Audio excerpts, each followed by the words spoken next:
Hi everyone, कुणाला dandruff असेल तर हे तेल लावलं की डॅन्ड्रफ कमी होईल. तर मी हे साधं खोबरं तेल घेतलं आहे आणि त्याच्यानंतर मी कापूर घालणार आहे. कारण की मला डॅन्ड्रफ आहे तर मी कापूर घालून तेल मिक्स करून लावणार आहे. हे बघा मिक्स केलं आहे, म्हणजे पूर्ण मिक्स करायचं आणि हे तेल आपल्या केसांना अप्लाय करायचं. हे बघा, ह्यानी हाताने लावायचं नाही, ह्यानी लावायचं कापसाने. इकडे बघा का मी कशी लावते बघा. केस पाठ हे करून त्याच्यामध्ये हे तेल लावायचं आहे. त्याच्यामुळे तुमचे डॅन्ड्रफ कमी होतील. तेल एकदम चपचपीत लावून घ्यायचं आणि त्यानंतर असे पाठ करून लावून घेतल्यानंतर तुम्ही 2 तासानंतर किंवा 1 तासानंतर हे धुवून टाकायचं. त्याच्यानंतर तुमच्या केसामधला हे डॅन्ड्रफ असेल तर तो निघून जाईल.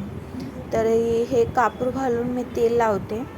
आठवड्यातून 1दाच लावते मी तेल. तर मी कापूर घालूनच लावते कारण की मला डॅन्ड्रफ आहे. आणि हे माझं सिम्पल असं तुम्हाला दाखवते. मी हेअर ऑइलिंग करते सिम्पल, आणि अशीच करते हेअर ऑइलिंग. मी आता 6 ते 7 महिने झाले हेच असं लावते कारण की डॅन्ड्रफच आहे. डॅन्ड्रफ कमी होण्यासाठी मी हेच लावते.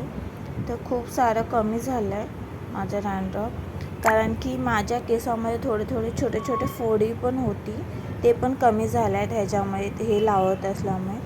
तर तुम्हाला टाईम असेल तर सॅटर्डे लावू शकता आणि संडेला धुवू शकता सकाळी. तुम्हाला पूर्ण दिवस ठेवायचं तर पूर्ण दिवस ठेवून संध्याकाळीच धुवू शकता. किंवा 2 तास काम करता करायच्या आधी लावायचं आणि काम होऊसपर्यंत तेल आपल्या ह्याच्यामध्ये मुरतं आणि त्यानंतर तुम्ही केस धुवू शकता. आणि खूप छान पण वाटते आणि तेल लावल्यामुळे खूप छान झोप पण येते. मी मोस्टली रात्री लावते तेल, खरं तुम्हाला व्हिडिओ दाखवण्यासाठी. आणि मी हेअर ऑइलिंग कसं करते आणि माझ्या केसामध्ये डॅन्ड्रफ आहे तर मी काय करते. आणि डोक्यामध्ये तुम्हाला खाज येत असेल डॅन्ड्रफमुळे, ते पण ह्या कापूर आणि तेल लावल्यामुळे कमी होते खाज. आणि छोट्या फोड्या होतात ना, ते पण माझं कमी झालं आहे खूप सारं.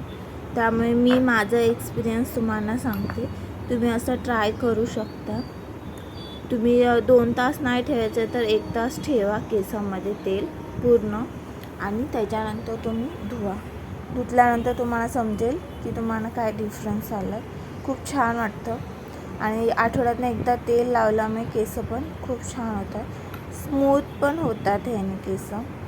आणि तुम्हाला ह्या व्हिडिओमध्ये मी हेअर ऑइलिंगचं दाखवले आणि तुम्हाला मी घरी शॅम्पू कशी तयार करते हे पण तुम्हाला मी नेक्स्ट व्हिडिओमध्ये दाखवणार आहे.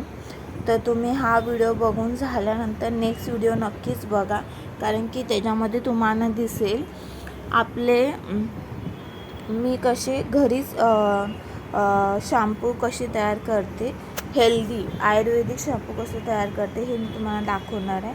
आणि सिंपल पद्धत आहे, ते तुम्ही बघा. अशा प्रकारे मी पूर्ण तेल लावून घेतलं आहे आणि चंपूसारखं पूर्ण तेल लावून झाल्यानंतर बांधून ठेवते मी 2 तास. म्हणजे की मी 2 तास काम करते आणि त्याच्यानंतर मी अंघोळ करून घेणार किंवा केस तेवढेच धुवून घेणार. मोस्टली मी रात्री लावते आणि सकाळी धुते. चला मग बाय, नेक्स्ट व्हिडिओ.